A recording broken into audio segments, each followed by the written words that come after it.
I swear, it doesn't matter how often it happens. Every time I read about space marines landing on a planet, it sends chills up my spine. There really is something about elite warriors and their role in world building that is absolutely awe-inspiring. But then I like a good war movie too, so maybe I'm just prejudiced. Still, elite warriors open up a whole vista of world building and thematic opportunities for your story. In a world ruled by sword and sorcery, what does it take to make the best of the best? Are they shaped from birth, or do they become great with experience? What difference do those two methodologies make to the feel of the elite warrior in your world? Today, I want to explore the creation of the very best soldiers, starting in our own history's ancient past with Sparta. We'll stop by Japan, and then we'll transition through the movie Soldier and Voldemort into the greatness that is the Dune Sardaukar and Space Marines from Warhammer 40k. In each case, we'll dive deep into the forces that shape these warriors and explore the thematic elements that this opens up from a story potential perspective. Welcome to another episode of Just in Time Worlds with your host, Marie Mullaney.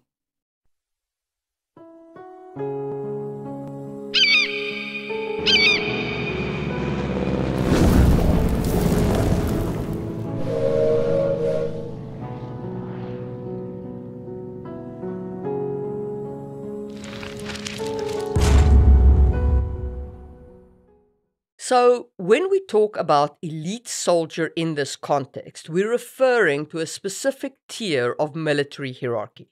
Units recognized in their respective worlds as the pinnacle of martial prowess, whether through physical strength, magical abilities, or other extraordinary traits.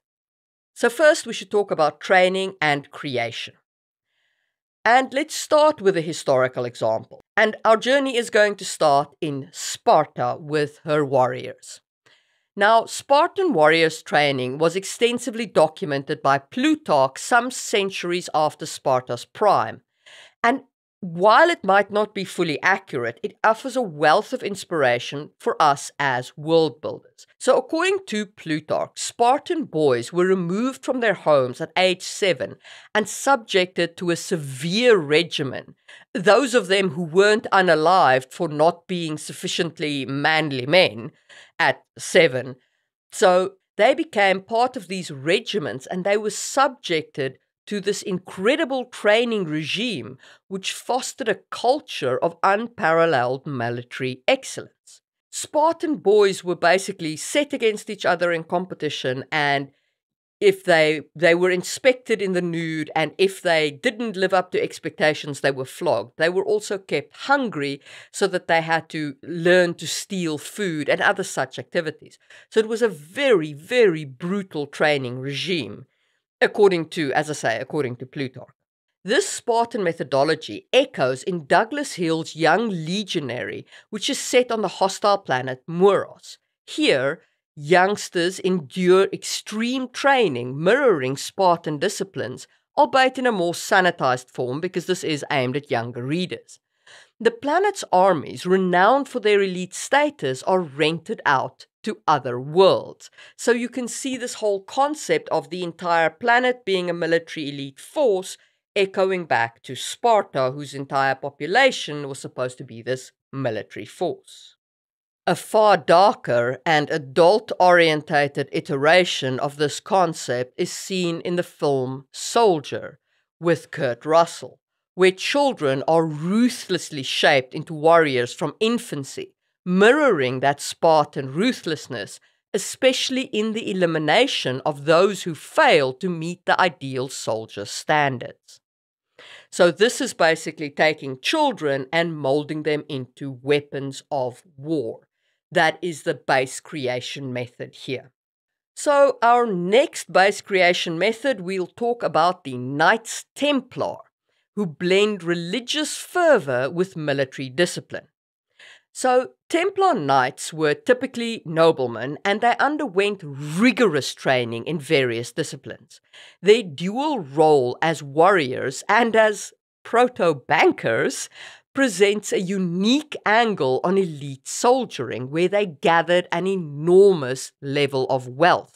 I talk about Templars in my video on banking, which you can check out in the information card and is well worth checking out because it is a very curious source of events. But they essentially amassed wealth because of their elite soldiering.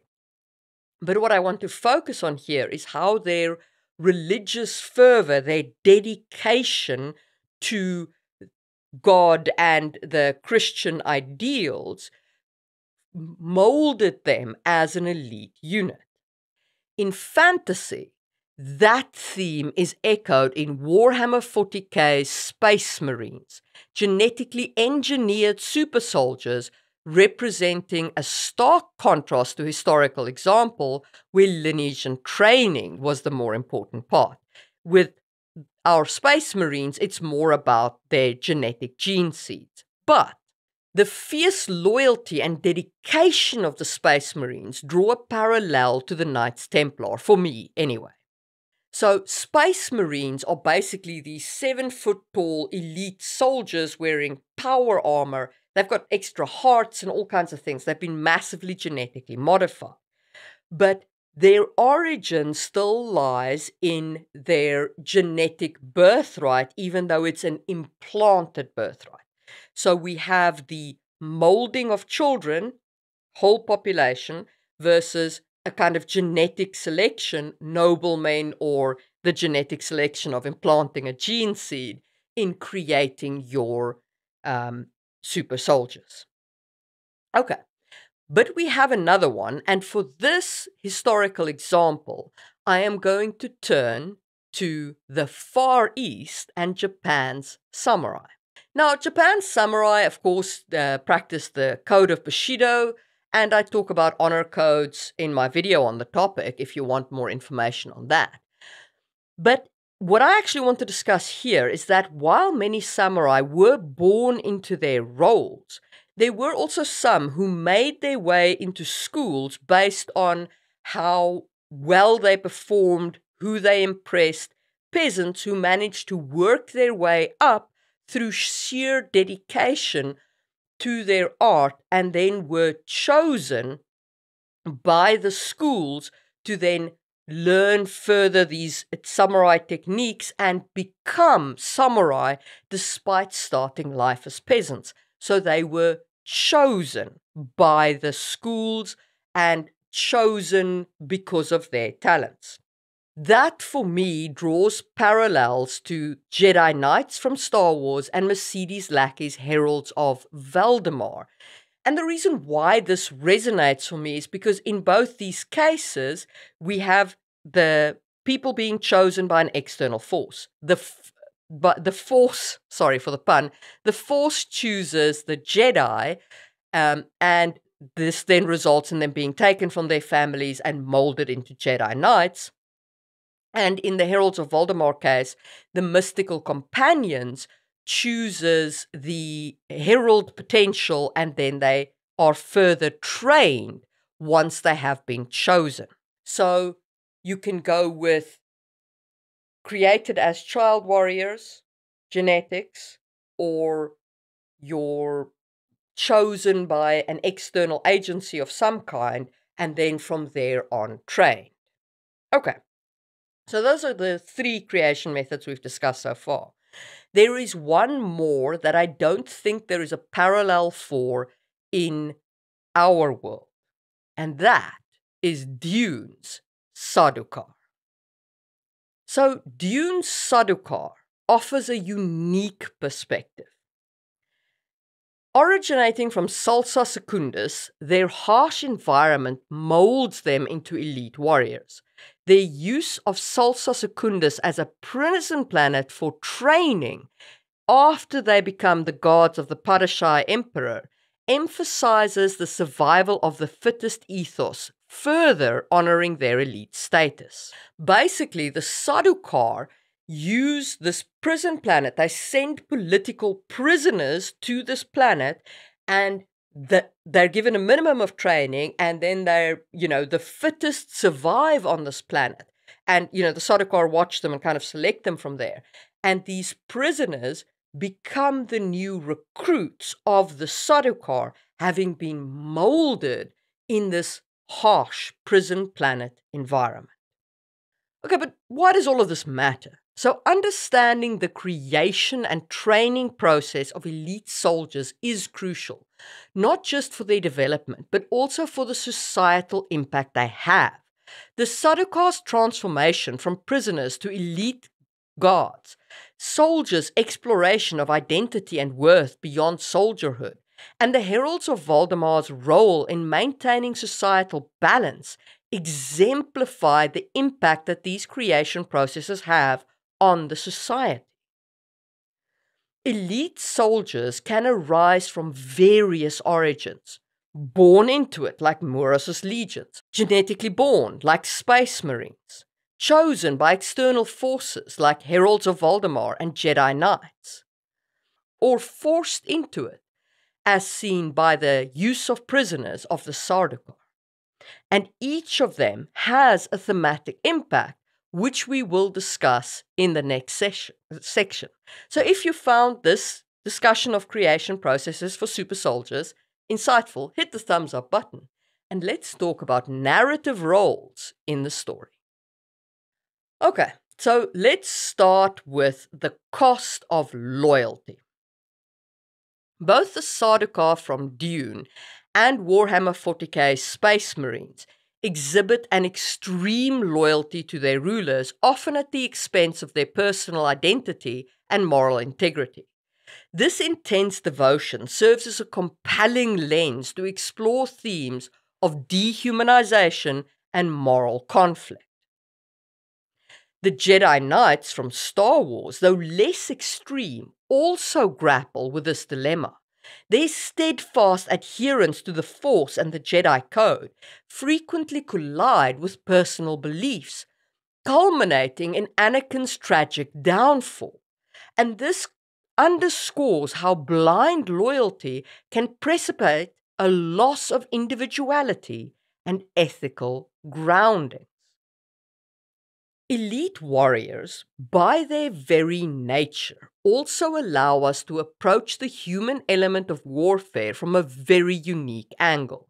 Unlike ordinary soldiers who are focused on survival, elite soldiers like Kurt Russell's character in Soldier and the Heralds of Valdemar from Mercedes Lackey's world confront the war's impact on their very essence. Their stories often revolve around the tension between their warrior identity and their humanity, exploring how war shapes one's approach to duty and conflict. Because these characters are not so much concerned for their survival as for what impact the war has on them, it allows you to explore war through this very different lens. Another thematic aspect that you can explore through elite warriors is the morality of creating warriors. The Space Marines and the Sardaukar, again, represent individuals shaped for war, deprived of choice and a normal life. This raises ethical questions about the transformation of humans into living weapons. Is it right to take a child and to transform them into a soldier? And this is a question you can thematically ask by using these elite warriors. And then don't forget about the political implications of introducing elite warriors. Elite units like the Jedi and the Heralds of Valdemar can be stabilizing forces, while the Sardaukar, akin to Rome's Praetorian Guard, demonstrate how military can become the bedrock of political power. These soldiers can either stabilize or disrupt the political landscape, often wielding influence far beyond their intended purpose. And these themes are not confined to fiction. They mirror real historical contexts. The Templars grew so powerful that the King of France accused them of heresy, got the Pope on board with it, and the Templar organization was disbanded because of Philip's accusation. So think about the political impact that these elite soldiers have. We can see it in history, and we can certainly see its impact where it's used in fiction. You can even tell a story where the elite soldiers are standing against corruption, and then, like Philip did, they get disbanded because they are the adversary of corruption. And one or two of them then become your protagonists, who are these lone gunmen combating corruption and bringing down the evil regime, which is also a very interesting thematic part to explore. When you're crafting your elite military unit, consider these thematic elements. What role do you envisage for these soldiers? Are they going to be a force upholding a political regime? Are they going to be a catalyst for change? Perhaps a symbol of the resistance against corruption? Their creation, their training, and their purpose should align with the thematic narrative you want to explore in your world. If you want to tell a story of standing against corruption, don't build a Sardaukar-type organization. If you want to tell a story of gritty realities of wielding political power, perhaps something like the Sardaukar or the Space Marines will suit you well. Think about what you want to do with this elite unit, and then take that into consideration in building how they are created, how they are picked, how they are trained, and how they are created. And those were my thoughts on elite military warriors in fantasy worlds. I hope that this sparked your imagination and will help you world build your own elite warriors in your world. This episode has been brought to you by the members of my channel who are the elite warriors in my world, and a special shout out to Tony, Quinton, Tiffany and Dylan. If you would like to join the ranks of my members for a mere €3 a month, you will gain access to all of these cool perks. But please don't feel pressured to support the channel financially. Another great way to support the channel is simply to watch another video. If you enjoyed this video, you'll probably enjoy my video on creating royal guards in fantasy worlds. Or you could trust the algorithm's recommendation right over there. And I will see you soon for another video from Just in Time Worlds where we build what we need when we need it.